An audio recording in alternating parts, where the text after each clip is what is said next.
성도 여러분 안녕하세요. 오늘도 아침 예배에 찾아오신 성도님들을 진심으로 환영합니다. 혼란스러운 세상 속에서 어두운 먹구름이 영혼을 덮으려고 할 때 승리하려면 어떻게 해야 할까요? 오늘 말씀을 통해서 배우는 예수님의 모본을 따라 성령과 기도로 승리하는 삶을 사는 모든 성도님들 되시길 바랍니다. 이제 기도하겠습니다. 하늘에 계신 하나님 아버지, 오늘도 아침 예배로 나와 사탄의 모든 공격을 이기신 예수님의 삶을 묵상하게 인도해 주심에 감사드립니다. 이 시간 말씀을 들을 때 성령님의 음성을 분명히 듣고 마음 깊숙이 새길 수 있도록 저희의 귀와 심령을 열어주시옵소서. 하나님 아버지, 혹시 사탄의 시험과 유혹에 무너져 낙심한 자들이 있다면 의인은 7번 넘어질지라도 다시 일어난다 하신 말씀을 굳게 붙잡고 다시 하늘 도성을 향해 담대히 걸어갈 수 있도록 도와주시옵소서. 오늘도 주님만을 온전히 의지하며 승리할 힘을 간구드리오며 이 모든 말씀 예수 그리스도의 이름으로 기도드립니다. 아멘. 오늘 저희가 함께 묵상할 제목은 그리스도의 품성을 연구함입니다. 이제 목사님께서 교제를 통해서 권면의 말씀을 전해주시겠습니다. 안녕하십니까 성도 여러분. 오늘 우리가 그리스도를 따르는 첫 번째 경험, 그 첫 번째 걸음이 무엇인지 살펴보려고 합니다. 성도 여러분, 그리스도를 따르려면 그리스도께서 이 세상에서 통과하셨던 경험을 이해해야 합니다. 사탄은 그리스도께서 이 땅에 오셨을 때 계속해서 낙담시키고 좌절시키려고 했습니다. 유대교회 전체가 예수님을 공격하고 무너뜨리려고 기회를 엿보았습니다. 또 예수님께서 치료해 주셨던 수많은 사람들이 예수님께 감사를 표하지 않고 그냥 돌아가 버렸습니다. 또한 가장 가까이 있었던 제자들은 예수님의 고통과 사역을 이해하지 못하고 서로 높아지고 잘난 척 하는데 시간을 보내고 있었습니다. 사탄은 이런 어두운 상황, 부정적인 상황을 이용해서 예수님의 마음을 낙담시키고 절망시키려고 했던 것입니다. 성도 여러분, 예수께서는 그분의 매일의 삶이 전쟁이셨습니다. 주님께서는 간절한 마음으로 성령을 간구해야만 했고 성령을 붙잡고 하루하루 살아가셔야만 했던 것입니다. 그래서 이 부정적인 먹구름이, 어두운 먹구름이 예수님의 영혼을 덮으려고 할 때 영혼의 평안을 유지하기 위해서 예수님은 기도할 수밖에 없었던 것입니다. 성도 여러분, 예수님도 우리처럼 살았던 것입니다. 그러므로 우리는 예수님처럼 날마다 이 어둡고 부정적인 분위기를 물리치면서 살 수밖에 없는 것입니다. 흉흉한 바다입니다, 그것이. 물론 우리는 예수님처럼 날마다 그렇게 치열한 시험을 받지는 않습니다. 그러나 우리도 주님처럼 날마다 우리의 마음을 낙담시키고 어둡게 만드는 시험과 유혹을 받게 됩니다.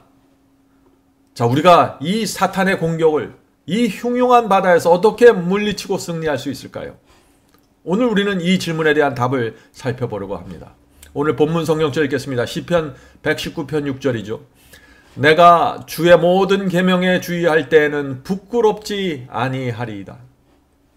시험과 유혹이 올 때 성령께서 음성을 주시고 호소하시고 우리를 이끄실 때 우리는 따라가야 하는 것입니다. 성령의 역사에 순복해야 합니다. 그래야만 낙담과 좌절의 먹구름에서 벗어날 수 있는 것입니다. 그래야만 계명 앞에서 부끄럽지 않는 삶을 살게 되는 것입니다. 성도 여러분, 예수께서 이 땅에서 승리하셨던 비결이 바로 이것입니다. 승리하는 비결은 성령께 순복하는 삶이었습니다. 성령께서 우리 마음에 호소하고 이끄실 때 따라가는 삶이었습니다. 자, 그런데 오늘날 성령 받았다고 말하는 많은 사람들이 하나님의 말씀과 계명에 순종하지 않는 것은 참 이상한 일이죠. 성도 여러분, 이것을 기억하셔야 됩니다. 성령은 순종하는 자들에게만 주어지는 것입니다. 사도행전 5장 32절에 그 말씀이 있죠. 사도행전 5장 31절. 우리는 이 일의 증인이요 하나님이 자기에게 순종하는 사람들에게 주신 성령도 그러하니라 하더라. 성도 여러분, 성령을 받아야 순종할 수 있고 순종해야만 성령께서 계속해서 우리를 인도할 수 있는 것입니다. 성령의 이끄심을 따라가야만 어두운 감정에서 벗어날 수 있는 것입니다. 성령께서 우리의 마음을 역사하고 지배해야만 영적인 풍요로움이 우리 속에 유지될 수 있는 것입니다. 성도 여러분, 그래서 우리의 삶은 성령께 매달려야 되는 것입니다. 예수께서 이 땅에 계실 때 수많은 공격 속에서도 그분의 성품과 그분의 분위기를 유지할 수 있었던 것은 늘 성령께 매달렸기 때문이죠. 우리도 그렇다 하는 것입니다. 그럼 우리가 이해할 것은 성령 받은 사람도, 성령이 충만한 사람도 실수할 수 있습니다. 보지 못하고 알지 못해서 넘어질 수 있습니다. 그러나 성령께서 우리에게 임하실 때 분명하게 나타나는 것은 하나님의 계명과 말씀과 그분의 뜻을 무엇인지 알면서 의도적으로 범하려고 계획하지 않는 것입니다. 알면서 죄를 붙잡고 있지 않는 것이죠. 이것이 성령 받은 사람에게 나타나는 가장 큰 특징이고 예수님을 따라가는 첫 번째 발걸음입니다. 예수님을 따라가는 첫 번째 발걸음은 알면서 의도적으로 내가 죄를 붙잡고 있지 않는 것입니다. 자, 오늘 본문을 읽겠습니다. 만일 우리의 마음을 더럽히는 사물들을 계속해서 바라본다면 우리는 이 세상에서 마귀가 원하는 대로 소망 없이 무너지게 된다. 왜냐하면 그것들을 생각하고 이야기하면서 우리는 낙담할 것이기 때문이다. 이것은 중요한 말씀이죠. 성도 여러분, 우리 마음에 부정적인 먹구름이 몰려오는 그런 일들을 계속해서 생각하지 말아야 합니다. 우리의 마음을 어둡게 만들고 아프게 하는 일들을 계속해서 생각하고 그 안에 머물지 말아야 하는 것입니다.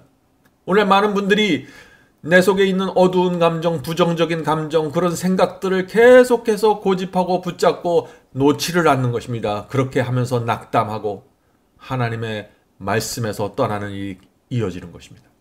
나쁜 것을 계속해서 보거나 생각하는 사람들은 결국 영적으로 무너지게 됩니다. 성도 여러분, 부정적인 생각, 어두운 느낌이 올 때 어떻게 해야 될까요?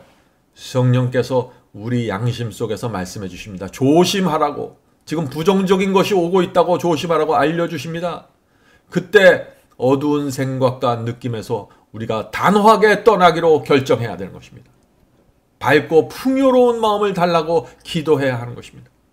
이런 승리의 경험이, 이런 경험이 그리스도를 따라가는 첫 번째 걸음이 되는 것입니다.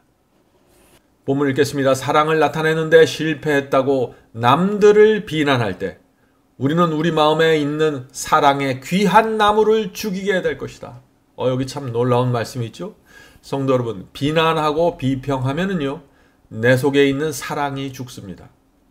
다른 사람이 사랑을 나타내지 못하고 아름다운 모습을 나타내지 못할 때 우리가 그 모습을 보면서 비난하고 비평하고 왜 저 사람은 저렇게 하냐라고 자꾸 말하면은 우리 속에 있는 사랑의 나무가 시들어갑니다. 다른 사람에게 사랑이 나오지 않을 때, 다른 사람의 문제들이 있을 때 우리는 우리 속에 있는 사랑의 나무를 잘 지키고 보존해야 되는 것입니다. 그래서 사랑이 계속해서 우리에게 흘러나가게 간구하고 성령을 매달려야 되는 것입니다. 계속 읽겠습니다. 우리는 그리스도께서 당신의 생애를 통해서 나타내신 사랑의 따스함을 개인적으로 인식하고 있는가? 그렇다면 이 사랑을 세상에 나타내는 것이 우리의 의무이다. 다른 사람들이 저지른 큰 실수들을 곰곰이 생각하고 바라보며 말하기를 두려워하자. 성도 여러분, 사탄은 우리가 다른 사람의 부족함과 사랑의 결핍을 계속해서 생각하게 되기를 원합니다. 왜 그럴까요? 사탄은 우리 속에 있는 사랑의 나무가 죽어버리기를 원하기 때문이죠. 사탄이 가장 원하는 것은 우리에게 사랑이 흘러나오지 않는 것입니다. 사랑이 흘러나오지 않으면 우리가 알고 있는 진리와 복음이 무기력하게 되는 것입니다.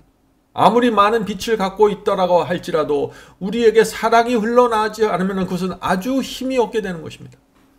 성도 여러분, 다른 사람의 문제와 부족함을 우리가 보게 되었을 때 이렇게 사탄을 향해서 선언하셔야 됩니다. 나는 저 사람을 사랑하겠다. 나는 저 사람의 부족함을 덮어주겠다. 라고 결정해야 되는 것입니다. 이것이 사탄이 가장 듣기 싫어하는 말이고 가장 원하지 않는 우리의 결정입니다. 성도 여러분, 이것이 주님을 따라가는 첫 번째 걸음입니다.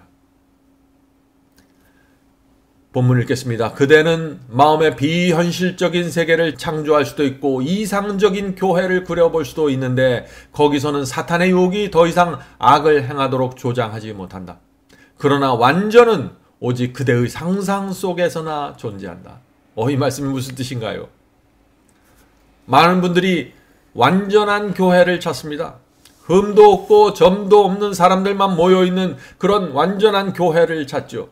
그러나 이 세상에는 그런 교회는 없습니다. 교회 안에는 항상 알곡도 있지만 가라지들도 있는 것입니다. 우리가 이 현실을 인정해야 하는 것입니다. 그래야만 실망하지 않고 낙담하지 않게 되는 것이죠. 성도 여러분, 이 세상에는 완전한 교회가 없습니다.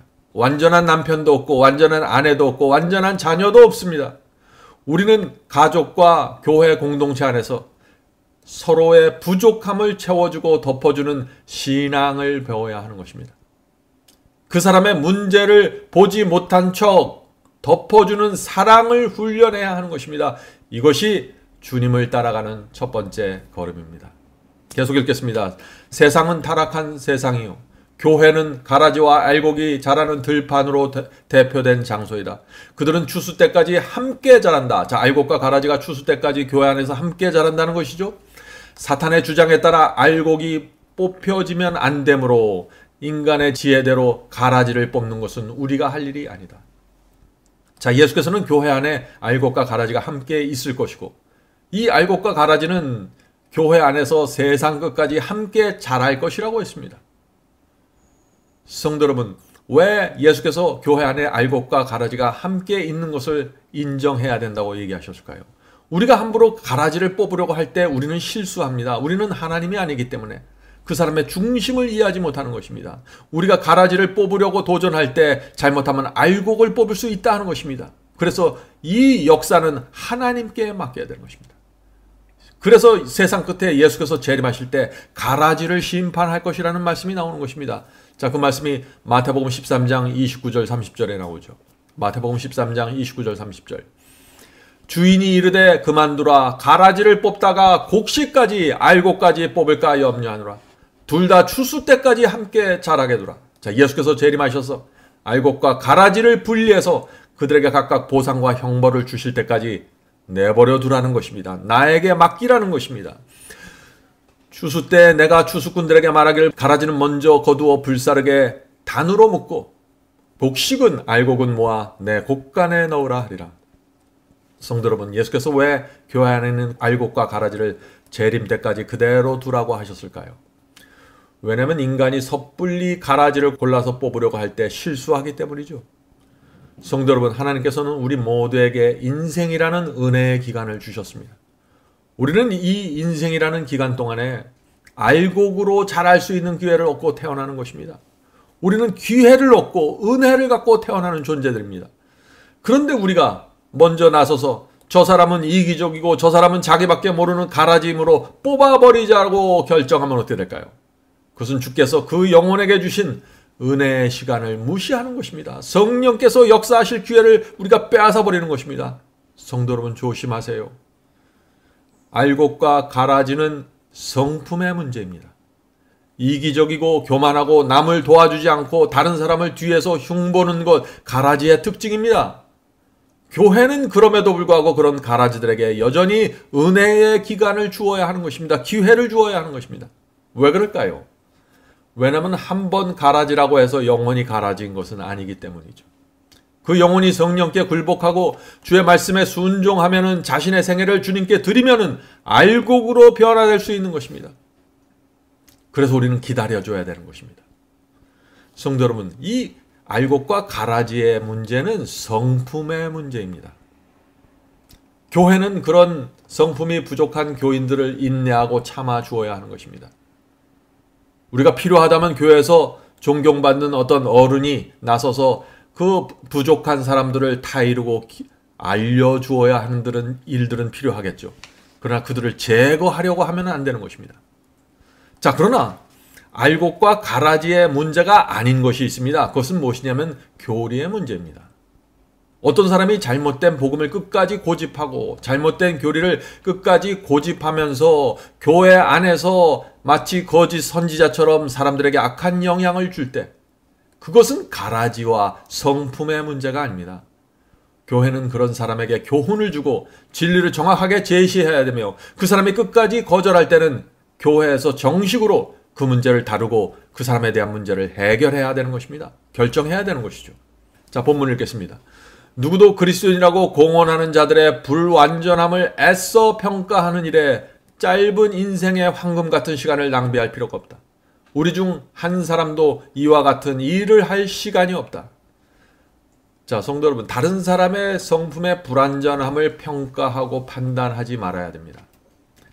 다른 사람의 성품을 평가하고 비난하는 것은 시간 낭비라고 지금 얘기하고 있습니다. 우리가 이것을 인정해야 됩니다. 그 영혼을 변화시킬 수 있는 분은 오직 하나님과 성령이십니다. 성도 여러분, 우리 아내와 남편도 내 맘대로 변화시키지 못합니다. 우리 자식도 내 맘대로 변화시키질 못해요. 그런데 어떻게 우리가 다른 사람을 변화시키려고 자꾸 지적할 수 있겠습니까? 다른 사람을 변화시키려고 하는 모든 내력을 내려놓으십시오. 우리가 할 수 있는 것은 그 영혼을 위한 기도입니다. 그러나 그 사람이 평소에 존경하는 어른이 주변에 있다면 그 어른이 그리스도의 사랑으로 그 사람에게 조언해 줄 수 있는 것입니다. 길을 안내해 줄 수 있는 것입니다. 그것도 사랑입니다. 그럴 때 그 영혼은 마음을 열고 겸손하게 그 어른의 조언을 받아들여야만 하겠죠. 하나님께서 성령을 통해서 또 그 어른을 통해서 주변 사람들을 인도하고 가르치실 때 겸손한 사람들은 따라가게 되는 것입니다. 자, 본문의 마지막 문단을 읽겠습니다. 만일 그리스도인이 마땅히 가져야 할 품성이 무엇인지 아는 사람이 다른 사람들에게서 문제와 부족함을 볼 때 잘못된 방식으로 다른 사람의 문제를 다루도록 유혹하는 사탄에게 단호히 저항하겠다고 굳게 결심하고 다음과 같이 말하도록 하자. 자, 이어지는 말은 사탄을 향한 외침입니다. 사탄을 향해서 이렇게 외치라는 것입니다. 나는 그리스도께서 나를 부끄럽게 여기게 하지 않을 것이다. 사탄이 우리 입에서 비난과 비판의 말이 나오도록 유혹할 때 이렇게 외치라는 것입니다. 나는 그 안에 불완전함도 없고 이기심도 없고 점도 없고 악한 얼룩도 없는 그리스도의 품성을 바라볼 것이다. 당신 자신을 기쁘게 하지 않고 당신 자신에게 영광을 돌리지 위에 살지 않고 하나님께 영광을 돌리고 타락한 인간을 구원하기 위하여 사신 그리스도의 품성을 열렬하게 연구할 것이다. 무슨 뜻인가요? 지금 사탄이 유혹할 때 우리가 계속해서 그리스도를 바라보고 그리스도를 연구하고 그리스도께 가까이 가라는 것입니다. 그것이 사탄의 유혹을 물리치는 유일한 방법이라는 것입니다. 그렇게 할 때 사탄이 도망치는 것입니다. 나는 이 사람의 불완전한 품성을 모본으로 삼지 않을 것이다. 그렇게 하면 그들이 범한 실수들이 나를 인도하여 그들처럼 되는 일이 없을 것이다. 나는 그리스도처럼 될 수 있게 귀하신 구주께로 돌아설 것이다. 성도 여러분, 이 말씀은 중요합니다.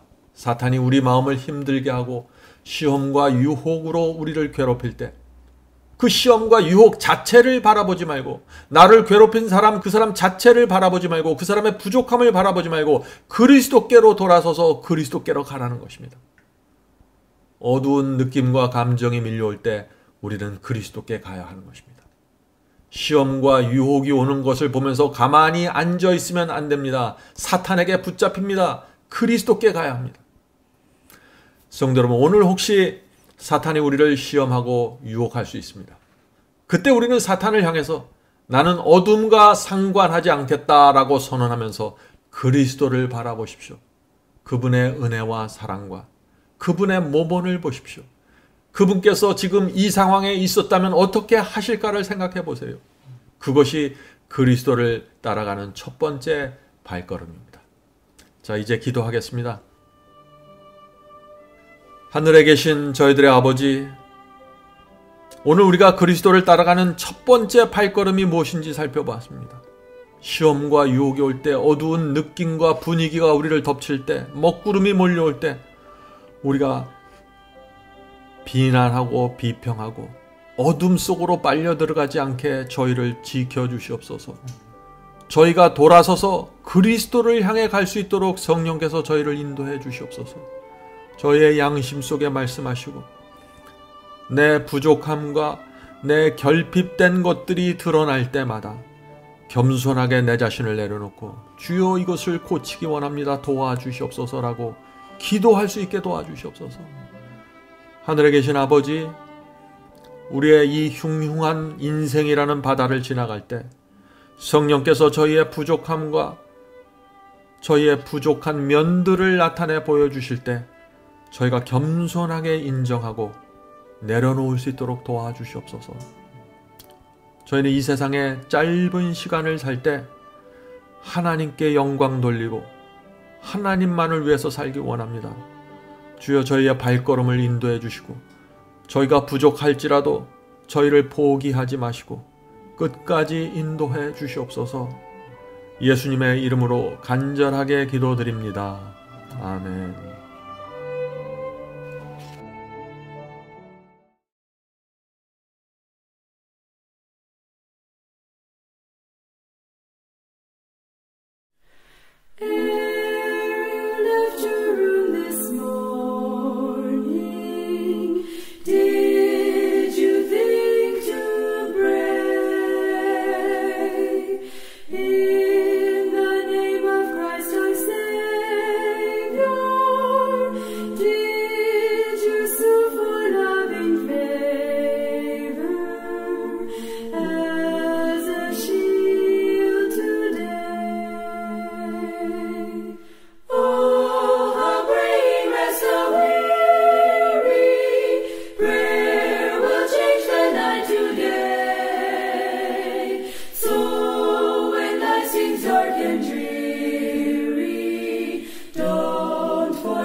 Filled with